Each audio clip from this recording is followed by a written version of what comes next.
Ladies and gentlemen, welcome to this first session of the new term of Technology and the Future of Medicine, LABMP 590. I welcome you all. Just to give you some numbers, there are 8 of you at the moment registered as regular students for a grade. There are 4 medical students taking the course for their 12-hour elective. And there are almost always people in the room who are just here because they want to be here, and that's also fine.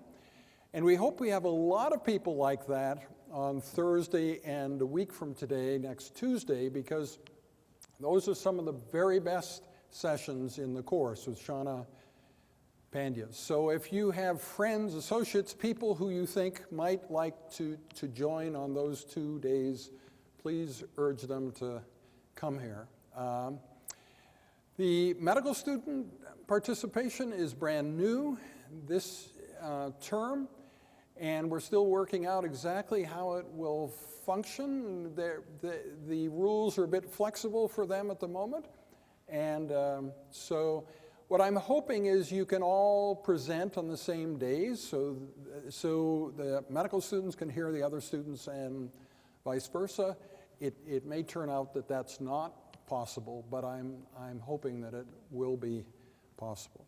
So this lecture is different from all the others in the amount of details about the course. Every other lecture is not about the course, it's about other big picture overarching things, but this lecture is mainly about the course itself and a lot of details of that. So I will outline the basic plan of the course, its expectations, due dates, valuation criteria, feedback mechanisms, and new features. All of these things are outlined in the course description in great detail. For instance, exactly how each assignment is graded and the penalties for lateness, and the fact that if you use graphics in your PowerPoint that you borrowed from somebody, you should tell us where they came from. You should cite your sources for the graphics that you use in your presentation. I'm going to begin to introduce you to the basic concepts of the course, which include the technological singularity, exponential change, existential risks, and such things as the concept of medicine writ large. Those are the things that you have to learn. In most courses, there are a lot of specific facts you have to learn for the course. We don't have any specific facts that you all need to learn. Each of you can choose your own path, your own area that you're interested in, and pursue that in contact with one or more faculty mentors for the project that you choose in the course, and you can concentrate very heavily on that area that's of special interest to you. So in that way, this course is probably different from any other course that you've ever taken. That being said, you can't just coast, you have to actually work. But it should be very pleasurable work because you're picking the area that's of most interesting for you and then concentrating almost 100% on that. Now you might think that would be an enormous problem then, that nobody would come to class because they'd be all working on their own little project, but the lectures are interesting enough that you'll all want to come to class, you all want to take part in what happens in this room. We have traditionally, in cooperation and negotiation with the students, had most of the student presentations in the evening, not during class time. But this is up to you. The size of the class we have is such that if you required us to have student presentations only during class time, we could probably do that. It's not as much fun as these presentation evenings where we mix food and drink and social events and stuff with the presentations, but we can do that. We want the timing and the way that we do the student presentations to be something that suits you, and it doesn't have to be the same as what we've done in any previous term.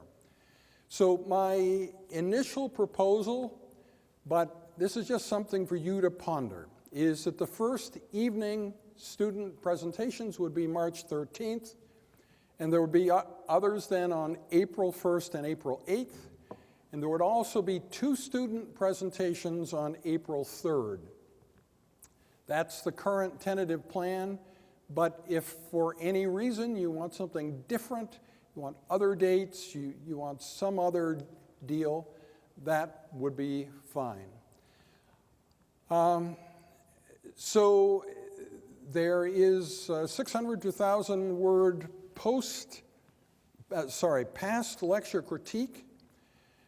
We do this because I don't want any of you to get to the end of the course and then we find out there's some huge problem. So we need one assignment that's due relatively early so that I can just get to know you a little bit. So that's the intention of this written assignment due on February 25th.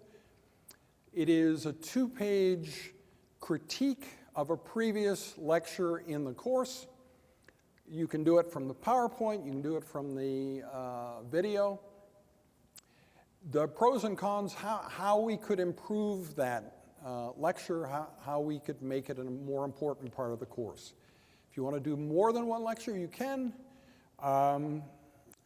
But I have done this so that we don't have everything that we grade you on at the very end, which tends to lead to sort of anxiety about the fact that we haven't had any grades before the end. I would like you to choose your mentor and topic selection by March 13th. You can pick a mentor you've only seen on video. All those people really exist, so the people who haven't lectured by March 13th, but that you've seen on video and you think you might like that person as your mentor, those people are also fair game. The faculty in this course vary a lot in how receptive they are to the idea of being a mentor, and it depends to some extent upon how much else they have to do at the time. So some of them love to be asked to be mentors, others sometimes don't respond. I can be your mentor if you don't find anyone else, and I end up being mentor for about 1/3 to 1/2 of the students usually. So you can have more than one mentor. You can spend a lot of time with your mentor. You can be very self-confident and just tell your mentor, look, this is what I'm doing. Does that sound okay? He can say yup, or she can say yup, and then you can be relatively independent of the mentor. So the relationship, the degree that you depend upon the mentor is entirely up to you. It's dependent upon your needs. There is a 3,000, 4,000 word paper due on April 1st. It will be on the same topic as your oral presentation. The oral presentation is 20 minutes with 10-minute discussion. And some of the student presentations, have been quite good in the past, and some of them get more YouTube hits than the faculty lectures, which is kind of cool. So there are many examples you can find of previous student presentations. Generally, each class period is 80 minutes. It's often divided up by me giving a 10-minute intro, and then there's another lecturer who speaks for approximately 50 minutes, and then a 20-minute discussion. It isn't always like that, but often it is. So I have told you about these dates potentially for the student presentations.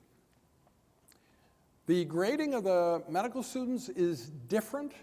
They're not really taking this course. They're taking bits of this course to satisfy another course, and they are not required to do that first written paper. I figure if they get into medical school, they're probably capable of dealing with a situation where all the grading is at the end. So that's the way it is for them. But for the rest of you, you're evaluated on your presentation, 30%, the paper at the end, 40%, the written critique of a previous lecture, 20%, and class participation, 10%.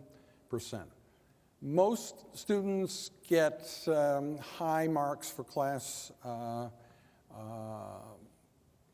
participation, and I think you'll find that a very natural part of the course. You will want to take part in that. So the process of picking a mentor, whatever seems natural for you, you can check with me first. You can contact the prospective mentor first. If you need my help in contacting them, I'm happy to do that. Your topic and your paper must be related to one of the main themes of the course. You can't just say, well, this is a course about technology and medicine, therefore I'm going to write about echocardiography, period.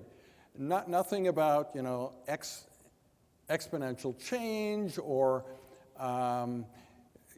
machines getting smarter than human beings, just old-fashioned technology, medicine, and the future. That won't work. That's not really what we're talking about here.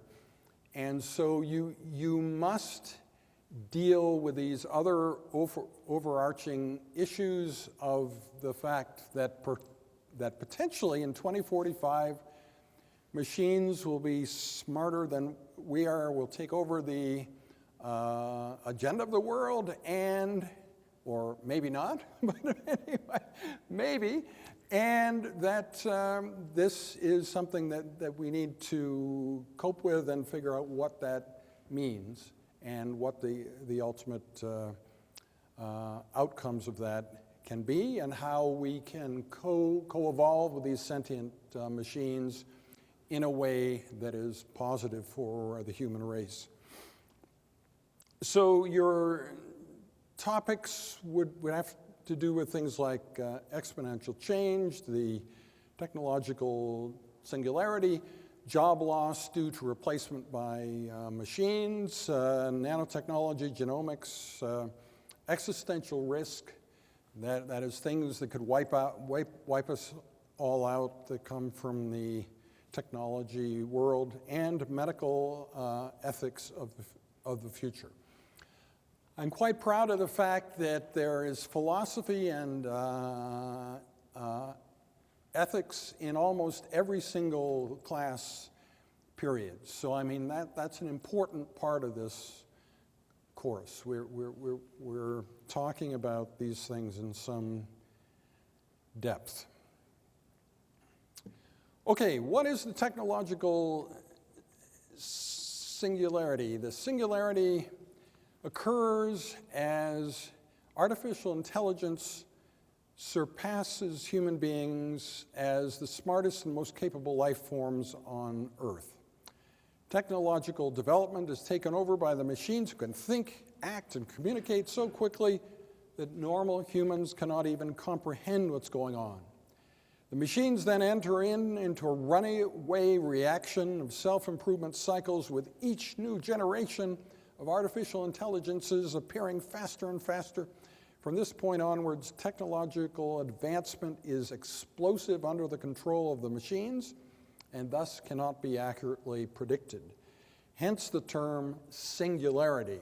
Now that comes from the analogy with black holes and the uncertainty of what happens at the edge of a black hole in physics. You could be excused for not knowing anything about this before February 2011. But in February 2011, two things happened. The Singularity appeared on the cover of Time magazine, and the machine Watson surpassed the best human players in the TV game show Jeopardy! Not just as a fluke, but in a way that it was clear that forever after that point, that machines are better than human beings at that game, just as they're better at chess and checkers and many other things. That quite some time ago now, machine capabilities have been permanently surpassed by machine capabilities.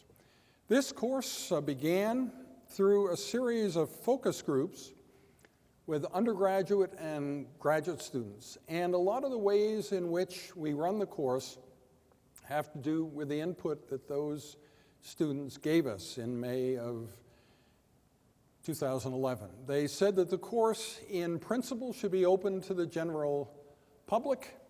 It should be really wide open. And that it should be open to all subjects, that I shouldn't hide things from you. I shouldn't color things and try to make the world seem more positive than it really is. I shouldn't avoid scaring you. Dr. Solez, to the best of your ability, tell us everything. So that's what we try to do. And the idea also of having each of you able to pursue your own individual projects came from those focus groups. And over time, we've come up with certain traditions in how the course works. And one of the interesting bits of that is you'll almost never see anybody take a picture during any of the class periods, and yet we end up with lots of pictures. How does that happen? Well, this amateur video camera also takes still pictures using a software algorithm that's looking for smiles and interesting hand gestures and stuff. And it's actually pretty good, and it can capture moments like the one shown on this slide. If you think about you as a photographer trying to capture Osmer going like this, hold that pose, would you? Whereas this camera doesn't have to do that. It can instantaneously detect that the picture fits this ideal software algorithm and take it immediately. So it's kind of cool. So some days, on a good day, when you are smiling and when you're a very charismatic group, we may get hundreds of pictures of you and me and so on. And on a bad day, we may not get a single one. And sometimes it's not terribly predictable, but it's kind of cool that there's no human being deciding how many still pictures there will be. Some of it's determined by your mood and other things, and things that happened in your life before you came into this room, maybe. But anyway, so that's one of the sort of fun and unusual features of this course. The video and audio quality has improved a great deal. This picture on the left, you can see how probably very unpleasant that room was. The air handling in that room is louder than any of the people speaking, and the temperature is still not very well maintained. The lighting was lousy, and everything you can imagine was bad in the place where we started. This room is the best the university can offer. You may wonder why so few students are in such a huge room, but that's the reason why. These rooms have technological capabilities that no other rooms on this campus have, so that's why we are here. So if you sometimes resent the room, if you like the quality of the video, we could not achieve that quality if we were somewhere else. So that's the reason that we are here. You may wonder, what's the consequence to you of being in these videos? And I can't guarantee that what happened to Aisha Harian will happen to any of you, but I should say that Earl Waugh, who's sitting back there, helped her with this presentation, but he may not have had anything to do with this effect. So she gave a very interesting presentation, and then out of the blue got this awesome phone call from a well-known tech guy in New York City, and was offered a job beyond what she ever imagined anyone would ever offer her. And it happened very quickly and magically as a direct consequence of this class video. I don't know of any bad news stories of people who have deeply suffered from being on video. That may also be the case. I just don't happen to know those stories. So I'm not guaranteeing that will happen to any of you, but it's kind of fun that did happen at least once in the history of the course. And we are very proud of our diverse faculty. Heather Graves from the Department of English and Film Studies, when she first taught in the course, I think she thought that this was an obvious mistake and we would never ask her back, that she just didn't fit, but we've asked her back over and over again. We pride ourselves in diversity and balance, in including both tech advocates and tech skeptics, and seeing them morph a little bit. Somebody who we had initially identified as a tech skeptic may become quite enthusiastic about tech things and vice versa. So you will meet very diverse people in this course.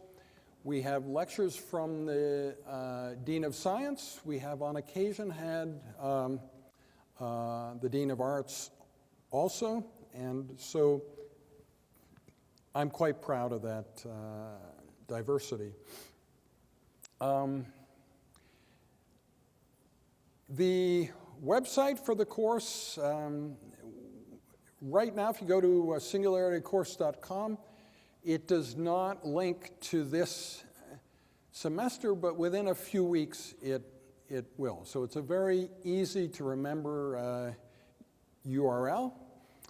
And you may wonder about Jonathan White's videos. I think it's one of the most fascinating things about this course is he probably has the best physician description of this area of intellectual endeavor anywhere in the world, in that first lecture that he gave in the fall of 2011. And it's so good, you would think, well, geez, if he's going to keep giving this, I wonder how he can vary it and so on. But little did we know that his views on these things were going to change almost entirely. So 2 years later, he became like the most skeptical person about the same thing that he had become the most exuberant advocate for 2 years previously, and now he's sort of coming back and able to reflect on both the highs and the lows of this. So he's a really excellent teacher, but the other thing you will find is you learn so much from realizing how could one guy come at the same subject from all these different points of view, and it's just very, very informative. I think it's a rather accidental feature of the course. We never could have made that happen, but it's really cool that it did happen. We have no idea what he's going to do this term, but you'll find out. So, and a lot of the people coming here from the Faculty of Medicine have a long way to go. It's a worthwhile trip. It's kind of interesting when it's minus 40 outside, but you can do it inside most of the way. So we are in this room about as far from the hospital as you can possibly get and still stay on the U of A campus. And yet there are people regularly making that trip here. So if you're one of them, that's, that's fine. Thank you for doing this. Angus Findlay is our videographer and video editor. Others on the faculty are very jealous of the high quality that he is producing for us, and so I would say that that's a very important feature of the course, not only for me, but I would imagine it's one of the things that brought you here, that you looked at one of those YouTube videos and decided to join the class on that basis. So as most of you know, most of the lectures are on the channel that has my name. Some of the older ones are on a channel that says Avoca 99. That's the name of the little town in New York State that I grew up in. It's a little farming village in the Finger Lakes. So that's where you'll find the previous lectures. There's no required reading. That doesn't mean you shouldn't read anything, but you should read in the areas that interest you. You should do the reading that will further your preparation of your paper and your presentation. I do have an optional reading list that you can find. It's very long. You probably don't want to read all that. It's just sort of an assortment of things that you might find interesting to read. The course content, we've spoken about most of these things: existential risk, AI, genomics, nanotech. Basically, we're looking at optimizing a positive outcome for humanity in the coevolution of humans and machines, and looking at the influence of these considerations on medicine of the future.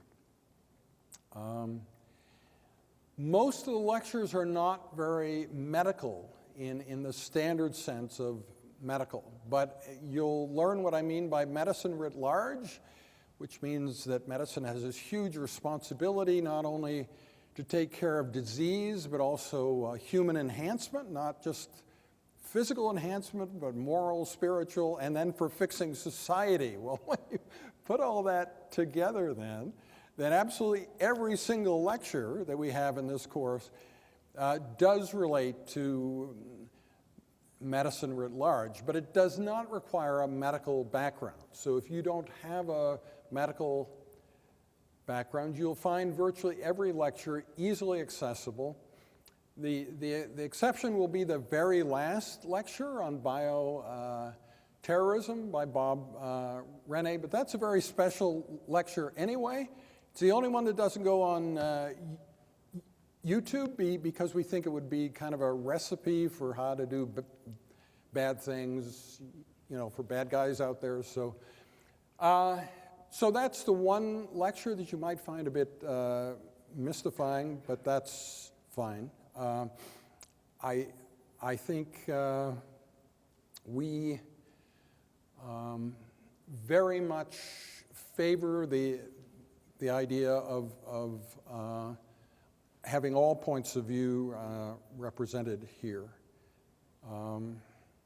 What about the number of students? Well, at one time, about a year ago, this is what I thought would happen, that we'd rapidly rise to 40 and bump up against that top. And I think that would have been pretty much a recipe for disaster if that had happened. Because it seems like, first of all, Angus and I would get totally worn out if we had that many students when we have the student presentations. But the second thing is that you would feel frustrated because you would have a question, you wouldn't be able to have the time, to ask it. It seems like 12 to 14 people, which is about what we have in the room today, is just about right. Everybody who has a question that they're burning to ask is able to ask it, and so I think that will remain the ideal number. The university, as you know, has signed an MOU with Udacity. We are not doing anything with them yet. We could. We haven't really sorted out how independent or tied to other university audio visual initiatives this course will be. We have noticed that we don't have lectures yet using the graphics tablet very much, and so we're going to try to enhance that. That seems to be the one thing missing. The problem of audience heterogeneity, I think if our subjects are unique enough, it should be just fine for every single one of you. That if some of you know a lot of background material and others don't, if we make the core of what we're talking about sort of exciting and interesting and new for all of you, then it should satisfy the entire audience. And that is what we've tried to do thus far. I'm very proud of the fact that our faculty are getting younger and younger. That's honestly so. If you look at the average age of people presenting in this class and the number of times that they present and so on. And I had at one point said, we do not yet have faculty arriving by skateboard, but I predict it will happen. And then it happened. So Ross Lockwood arrived by skateboard to give his first lecture. So there's a real spirit of youth here, although the span in age of people presenting is very, very wide. Some of you are aware of Bertolin Metzko, the guy running the course on new media in medicine in Budapest. And he's 29, so he's similar to many of you in age. And it's just very, very exciting that he's done so much, packed so much into 29 years, but you'll meet many other people like that in the course. Young people comparable to you in age who've just done amazing things by this point in their lives. One of them is Julie Lin Wong, who will give you 2 lectures, one on 3D printing and one on social media and medicine. And for some time I had the idea that we were going to do something very special for March 1st, 2014, which is Future Day. If you don't know anything about Future Day, that's okay. 2 years ago, I believe there were 16 places celebrating Future Day. Then a year ago, there were 8. And it's possible that in 2014, we'll be about the only place in the world celebrating Future Day. But the fact is that March 1st, which is Future Day, this year is a Saturday. And I'm not terribly confident in my ability to go head-to-head with the kinds of things that you guys with your fantastic social lives usually do on a Saturday night and can compete directly with that and get you to do my thing on March 1st as opposed to something else. So I am not certain what exactly we're going to do about Future Day. What I can tell you is that's the week that Julie Lin Wong will be here. She's giving 2 lectures. And if you know anything about Nerd Night, I've spoken at Nerd Night. She's also giving a Nerd Night presentation that week. But exactly what we're going to do for Future Day, whether we're going to decide to celebrate it some other day other than Saturday the 1st, which I think is likely, I think you can help me figure out what should we do about Future Day in 2014. So I haven't really decided about that. This idea of the Edmonton Salon, you'll maybe understand that a bit more after we've had a few more classes, but the idea behind that is, you're aware of the Paris Salon of about 100 years ago, where these very interesting social gatherings of artists and poets and writers really moved Western civilization forward in a most unusual way. mostly under the tutelage of Gertrude Stein and other friends of hers. And I was thinking that sometimes in this course, the 20-minute discussion is so fascinating that you could imagine if you were to transport that into a sort of party atmosphere and extend it longer, you could really accomplish amazing things. So that's the idea that we have behind this Edmonton Salon. But we haven't decided when to do it, and I think it's unlikely we're going to do it on Saturday, March 1st. But anyway, I leave you to ponder this question. Okay, the other innovations that are new in 2014. I've spoken about the medical student elective participation. We, for the first time, have peer review. You know, when you create something yourself, there's always the danger that you'll become satisfied with it and start a lot of self-praising, and it just won't get to the next phase. So that was sort of what I felt, that like if you take the top 5 lectures in the course, I was so darn proud of them. I kept talking about how great they were, but that in itself doesn't really lead us anywhere. Or if we got some really, impressive international experts to suggest ways in which those already very excellent lectures could be made even better, that would obviously be a very good thing. So we've done that. And for instance, the quantum biology lecture that Jack Tazinski gives has now been divided into 2 lectures. It should have been clear to us that we were trying to pack too much into one lecture, but we really couldn't see that until these outside people said, listen, divide it up. And so we'll probably be making other important changes in the course like that due to this international peer review. So the lecturers vary a lot in their ability to watch themselves, and you'll probably be like that too. When there's a video of your presenting in the course, some of you will like watch it over and over and over again, and some of you won't be able to watch yourself at all.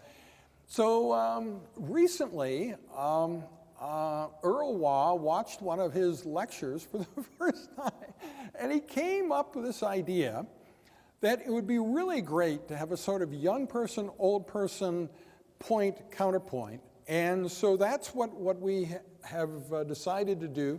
The first ever such lecture on January 30th, which is quite soon.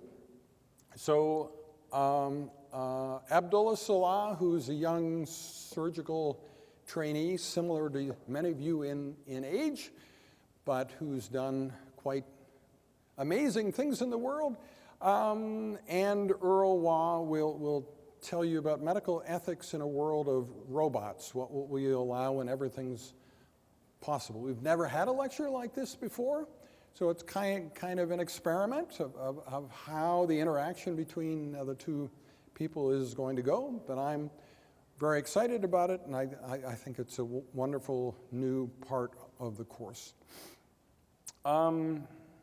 Bertolin Mezzo and I have not really decided how the students from his course and our course could interact maximally, but we're looking forward to some sort of interaction. I don't know how many students he has in his course this term. I guess we'll find out. His course is the only course that's somewhat like ours.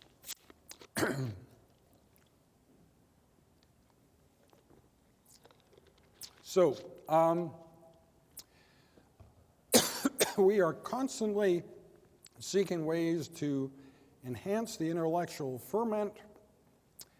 And one of the interesting challenges that we have had is that prominent people in the outside world vary a great deal in their reaction to the idea of directly encountering you, the students at the U of A. And one very, very positive interaction that we have. It is with a UK philosopher, David Pearce, and that works very, very well. You'll spend the entire class period looking him in the eye on Skype and, you know, debating these fascinating ideas that he has about getting rid of all pain and suffering. I don't mean unnecessary pain and suffering, I mean all pain and suffering. He suggests recalibrating things so you can only feel pleasure, so you can never feel pain. And he thinks everything will still work. So I guess you wouldn't feel the pain of remorse, you wouldn't feel the pain of a friend leaving you and so on. But as crazy as that sounds, when we're just talking about the ideas here, you'll find when you're talking to him directly about it, that suddenly it sort of makes a little bit of sense. And it's fascinating. So that works very well. And he enjoys so much the, you know, interaction with you guys. It's a very positive thing. Marcus Hutter was exactly the opposite. He could not bring himself to your level. It's like you and he are different species. And so it just didn't work to have any sort of direct interaction with him. But we have him canned, so we have his entire lecture with audio and the slides and everything.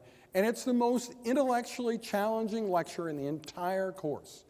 And that's not just my words, so that's what Jonathan Schaefer, the Dean of Science, says, that you know, it's unbelievable,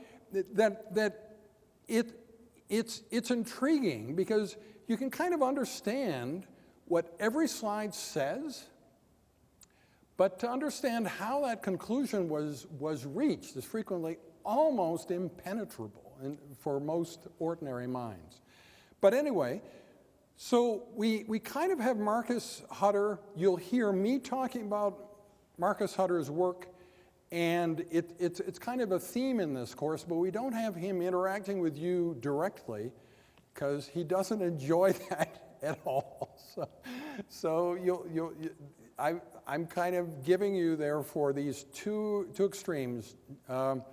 David Pearce enjoys very much the interaction with you guys. Marcus Hutter said there could never, ever, ever be a video of him being directly interrogated by U of A students. This was not ever going to happen. And so it isn't going to happen. I don't quite understand that. Anyway, how are we doing with the dissemination of ideas? You can imagine, if you think of the PBS NOVA program, that reaches 7 million viewers. It's a serious program. The Big Bang Theory, which is not a serious program, reaches 20 million. But somewhere in that range, it is probably the number of people who would actually be interested in the stuff that we're talking about in this course. And so we have a huge challenge, really. If you look at the largest meeting that is held about this stuff, the Singularity Summit, their videos max out at 9,000 views. And our videos from the course max out at 2,400. Now that one that gets 2,400 hits is kind of interesting. I've been analyzing this. So it's a Michael Woodside teaching session, but I speak for the first 10 to 12 minutes. And if you analyze what the audience is doing, part of this audience is there to listen to me, and part is there to listen, and some of it listens to both of us. But it seems to me kind of a combination of good stuff from me at the beginning and good stuff from him. We've never recreated that effect. So that video gets many more hits than any other. And it might be worth you looking at to try to see what you think about it, and why do you think so many people watch it? We don't really know. But we would like to reach many more people than we are, and I would welcome your thoughts on how to do that. The work of Marcus Hutter probably comes the closest to describing what the singularity will really be like. What will it look like? What will it sound like? What will its consequences be? And he thinks the biggest potential downside is human insignificance. If you think of walking to this lecture and maybe you saw an ant on the floor or a grasshopper or something, and you just didn't care. It wasn't that you liked or disliked that other living being. It's just, it didn't matter. It didn't factor into your intellectual processes today. And one day, human beings may be, insignificant like that in a world of much more sentient creatures. And he feels that that is really the greatest challenge that we have in the future. What will the singularity sound like? From the outside, it will be like white noise. Inside, you may not notice anything at all because everything can be equally speeded up. So that it may seem to you just like normal life if you're participating in it. But even if our biological brains count for something in the beginning, very shortly, they won't count for much. If you can imagine a new idea that comes out, the importance of assigning the name of a human being to that idea is questionable because maybe the biological brain of that human being contributed a very, very small part to the initial proposal and maybe hardly any at all to its final form. So what is that like then? And you would know more about this than I. But it's like being stuck in a dysphoric eternal youth where you feel kind of powerless and where you really want to act out. You feel a lack of identity. Nobody cares what you're doing. And so there could be a tremendous amount of aimlessness, lack of sense of purpose. And you could take enormous risks because you could presumably be backed up in software. If you do something stupid and get killed, you can just be recreated from the last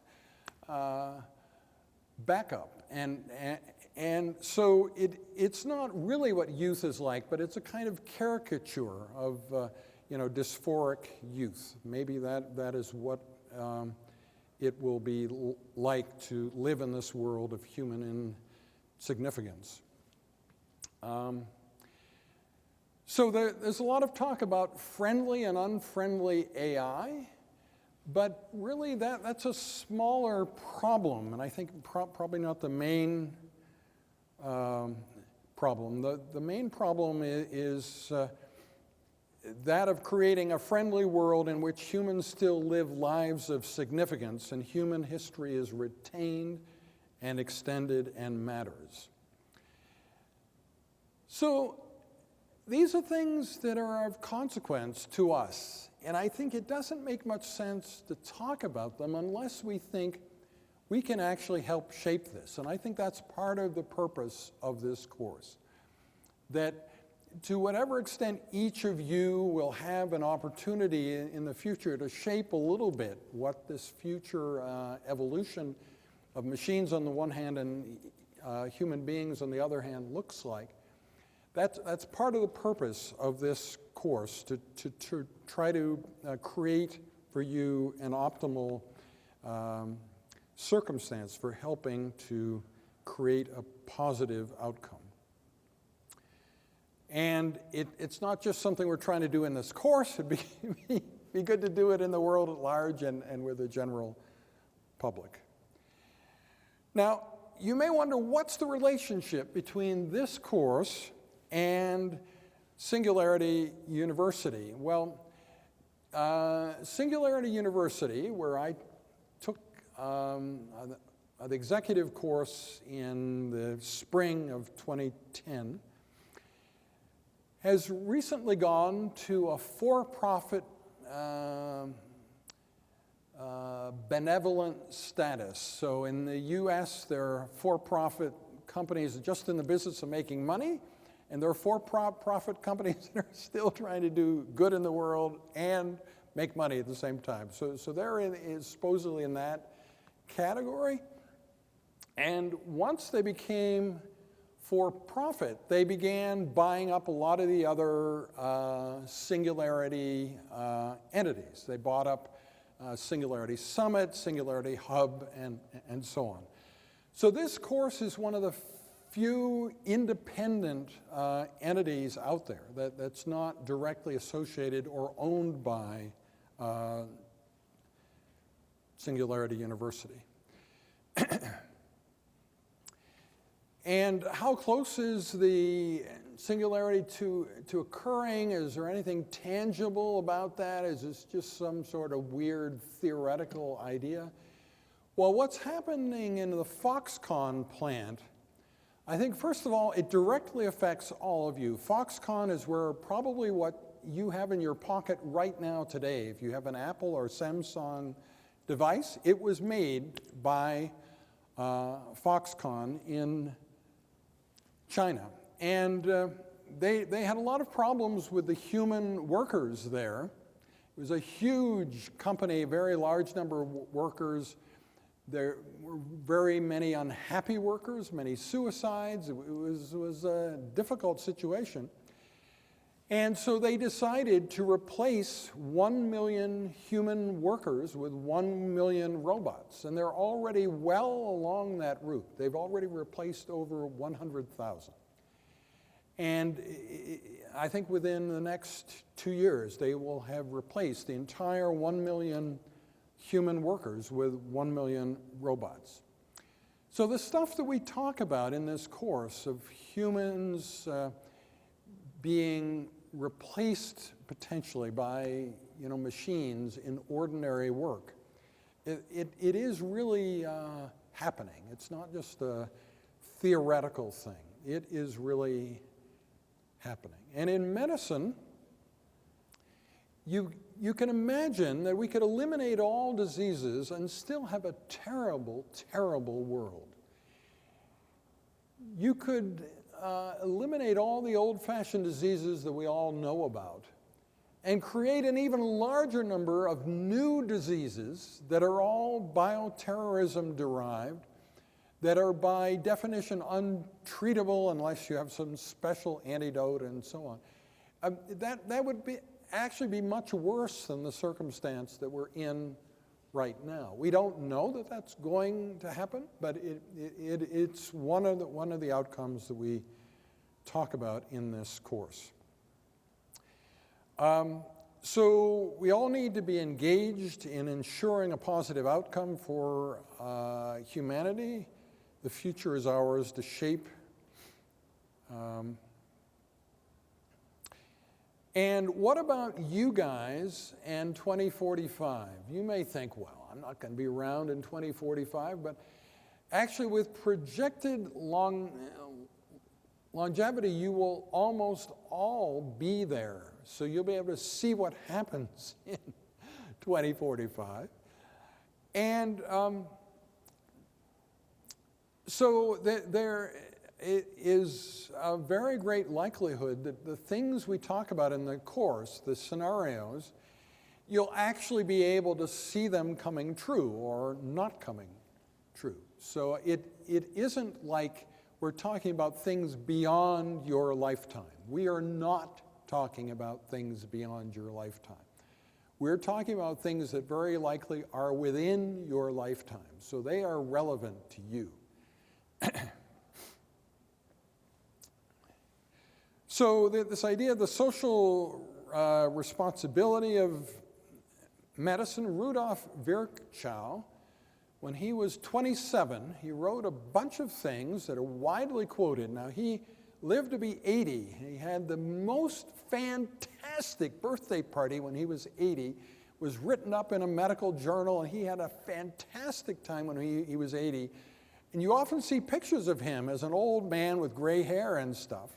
But almost everything that you read was written when he was 27. And this is part of what he wrote at that age. And for those of you who are 27, it's a challenge to you to write stuff that is as useful as this. It's the curse of humanity that it learns to tolerate even the most horrible situations by habituation. Physicians are the natural attorneys of the poor, and the social problems should largely be solved by them. So this is that idea of medicine writ large. And maybe physicians are not capable of handling this larger responsibility that we're talking about here. And maybe we won't call it medicine, we'll call it something else, but it still needs to be done. So that you can imagine medical advances that would get rid of every disease that you know about, and yet there's still a huge challenge. Fixing society, fixing the status of the poor, and so this also is part of what we will talk about in this course. It's a picture of me at Singularity University Executive Course in 2010.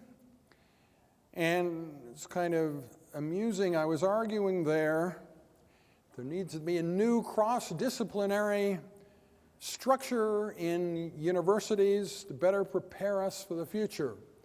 And I kept talking about this as if I expected somebody else to do it, and ultimately, I was the only full-time university faculty member there, so that's part of the reason that we have this course, that I ultimately realized that the way to make this happen is for me to do it through the medium of this course. So it is our hope that hundreds of similar courses will begin appearing at universities all over the world. What's the inhibitory factor? Well, you all know that. You're here because you're courageous young people. The young people who are not as brave as you didn't take the course because, they didn't know of another course like it, right? This course has no precedent. There's no other course like it anywhere. And so you can't talk to somebody else who, took a similar course somewhere else. You have to have a little bit of courage and bravery to take this course, to think that this course is worth pursuing. And so that becomes a very important barrier to having the course start up in some new place. So if you think of what happened here, the first time I gave this course as a regular graduate course, we had 2 students. Now we had a lot more people in the room, and maybe not everybody realized we only had 2 students, but we only had 2 graded students that whole term. And of course, a lot of people would have simply given up, and they would have had no way to fill up the seats. I happen to have, the contacts and so on. I had friends of mine coming here from all over to take part in the course. It was really a lot of fun. But most people, if they give a course and 2 students sign up, they'd say, well, the heck with that. So the semester after that, we had 5, and then, we had 14 and so on. So we have finally realized that about 12 to 14 is the ideal size for this class. But I think in a lot of other circumstances, the incentive to keep going when, as you've noticed, I have to put up posters across the entire campus to get you guys here. You can look at the amount of, effort that I expended to get each one of you here, and it's kind of cool. I work pretty hard to get everyone here. So most people wouldn't be willing to do that. But we have to find ways to make it easier somehow. We have to find ways to make students who are not quite as brave as you guys who would still be interested in taking this sort of course, have to spread the word of why it's important to do things like that. It's not all gloom and doom. There's the idea of the post-scarcity world. We don't know this is going to happen, but maybe it will. You may never ever have thought of a circumstance where everything you want, you can have. You always thought that your entire life there would be things you wanted that you could not have. But if you think of a situation where virtual reality is better than real reality, you can have shared experiences with friends while you all do virtual reality things together, and where things that are quite costly now go down in price, where they're almost cheap, or they actually are cheap. They're easy to purchase. So you could honestly have a circumstance where anything you want you can have, and there's no required work, right? Because robots can do everything better than you. The only work that's left for you is at the very top of Maslow's pyramid, self-actualization. And the curious thing is, you meet people every day who you could imagine could never function on the top of Maslow's pyramid. What would they do? But is that really right? Maybe everybody will turn out to be creative, and they'll show new sides of themselves. So the people you're thinking of right now who could never function in that self-actualization top of Maslow's pyramid, maybe you're wrong. Maybe they actually could. We don't know what's going to happen. It's in some ways as scary as, the bad outcomes. This is the sort of extreme utopian outcome. I suppose it is as likely as the very, very bad outcomes of, us being wiped out by nuclear war or gray goo or the other things that we talk about. But there are many unknowns about this. And many of you have not really probably considered reversing aging. You may have known there's something about, living a really long time and stopping aging. We're not talking about stopping aging, we're talking about actually reversing aging. And that has its own problems. Just from a acceptance point of view, you want somebody's appearance to give you some idea of how old they are. What if that linkage is gone? You can't tell from looking at somebody how old they are at all. Everybody looks like they're 23, I guess that would be a favorable, positive thing, but I don't know. But it is possible. So we need to consider the possibility of a post-scarcity world, what medicine would be like in such a singularity utopia. We'll talk a lot about Moore's Law, the accelerating price performance of computing. This is one of the main ideas behind the concept that machines will be smarter than we are in 2045. Does it work in medicine? It doesn't seem to work quite the same way in medicine. There seem to be inhibitory factors, and old-fashionedness or regulatory factors.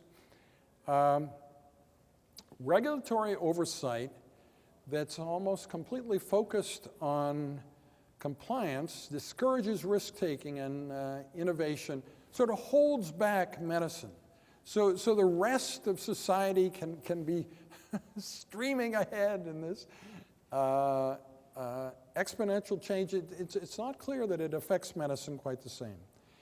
Healthcare doesn't have the same financial reward system. Facebook isn't going to pay $1 billion for the latest hot ticket item in medical imaging or informatics.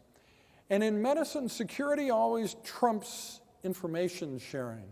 So whenever you start talking about sharing information, everybody's worried about security. And so that also tends to slow things down.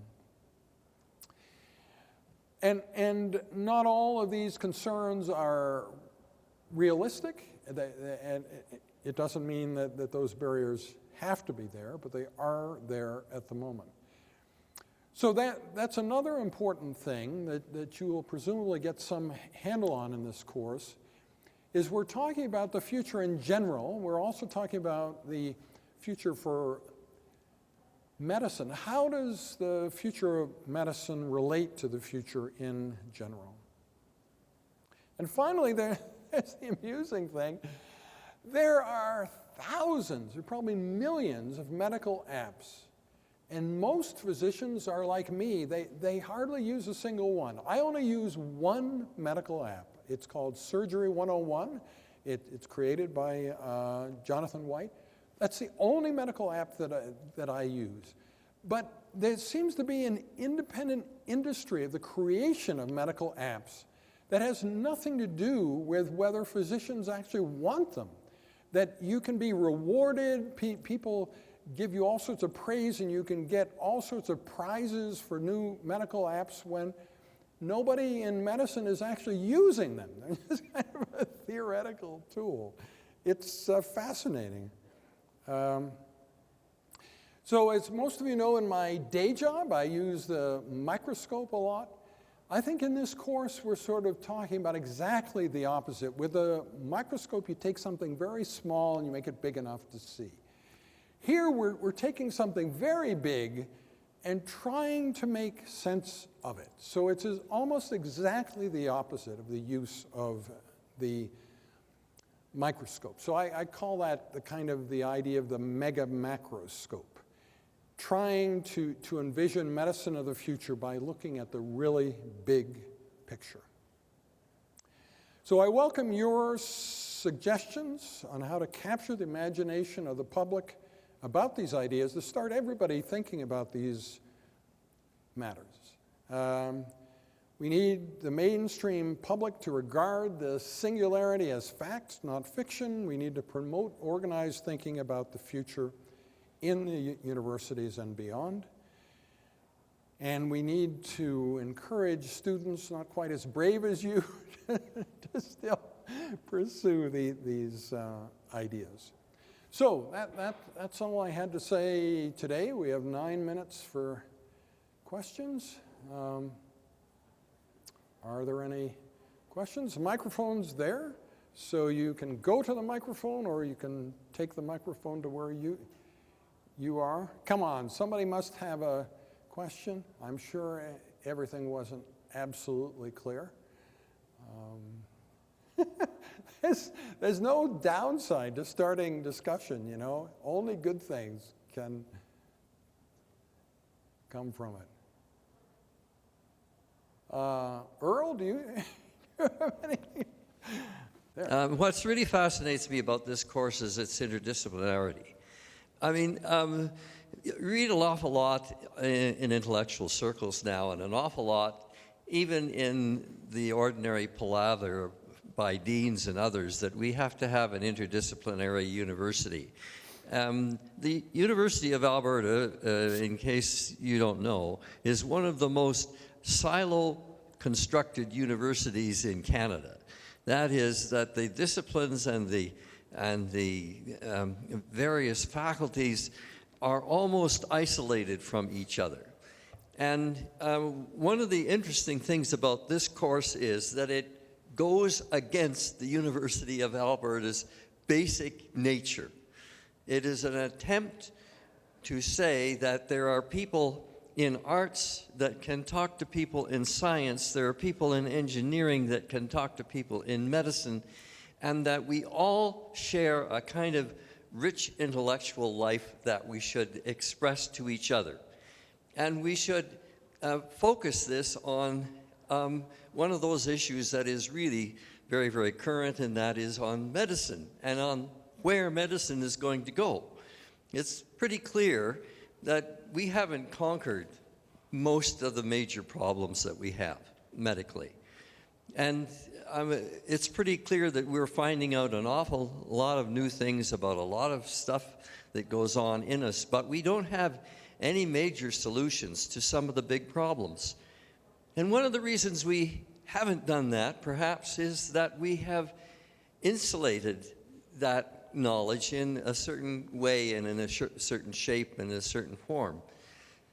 So maybe what we can do best in this course is to say to you, the next generation, look, we've got a big problem, and your minds have to try to figure out how to work that out. You've got to try to tell us how to do this in the next generation of medical researchers and indeed citizens of this country, because we have major problems that we have to solve. So while on the one hand you think, well, this is a course and all I have to do is get through it and that's it, for those of us who are profs in this course, we're not interested in, well, we're interested in whether you get through the course or not, but we're not really interested in that part of the course. What we're interested in is getting your minds to grasp the kinds of situations that you're going to face in the future and to turn your intellectual juices into overdrive and try to deal with some of these things. So let me just maybe simplify one thing for you. In the beginning, I had the best remarks every time. I'm not saying that with any pride. It was just a fact. And then suddenly, when we started to have graded students and so on, the student questions were better than mine. And from that point on, the course has really satisfied me. And so that's really what I'm looking for, and it routinely happens. You don't have to do anything special to have better thoughts than I'm thinking at the moment about something. And that's really exciting to me. And I mean, you can watch that. You can watch the first lectures in the course and listen to me talking. Yeah, it was sort of interesting, but anyway, now it's better. And it's better as a consequence of what you guys are saying, the input from the students. And it's not only the intellectual quality, it's the diversity, the different vantage points, just as Earl says, the fact that you don't all come from the same walks of life, that you're extremely varied in background and viewpoint. So that's what's really exciting, that what we create in terms of the intellectual ferment in this class, it really largely stems from you. I think we stimulate it a little bit, but basically it's coming from you. And it may be, like many famous authors find, that their writing is sort of a thing separate from them. They don't know where some of the stuff in their writing comes from. You may find the same thing. Some of the ideas that come out of this class may even come out of you. You didn't realize it was there before. You're not sure where that came from.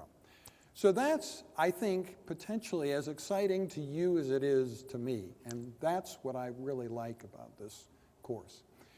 So now, let me in the last 3 minutes tell you that what you have to look forward to on Thursday and next Tuesday is really exciting. Shauna is one of our superstars. At the age of 4, and think of your own, ideas at the age of 4. Okay, at the age of 4, she knew that she wanted to be a brain surgeon and she wanted to travel into space. And you might say, well, that's completely impractical. But actually, she's done both of those things. One of her birthdays, she spent weightless in near-Earth orbit. And she has done exactly what she planned to do at the age of 4, as completely impractical as that may have sounded. And you will find her a very easy person to interact with. I realize you as a student group don't know each other very well, but by a week from today you will.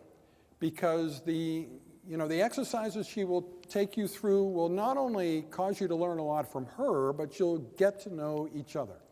So it's a very, cohesive thing for the class, and so it's really something to look forward to. And it doesn't have to be just you. As I say, if you can think of other people who would like to come, please ask them to join us. So the Engineering Tomorrow lecture is on Thursday, and then the Entrepreneurship in Medicine workshop is on Tuesday. And if you watch the previous videos, they're sort of cool also because they're much shorter than the other videos. Because, Angus doesn't really shoot boring stuff. But there are definite high points, and you can just, imagine, well, how did they reach that point? But you'll find out because you'll be taking part in that. Okay, so we have 1 more minute. Any other burning questions? Otherwise, I will see you on Thursday for Engineering Tomorrow with Shauna Pandya. Thank you very much for coming today.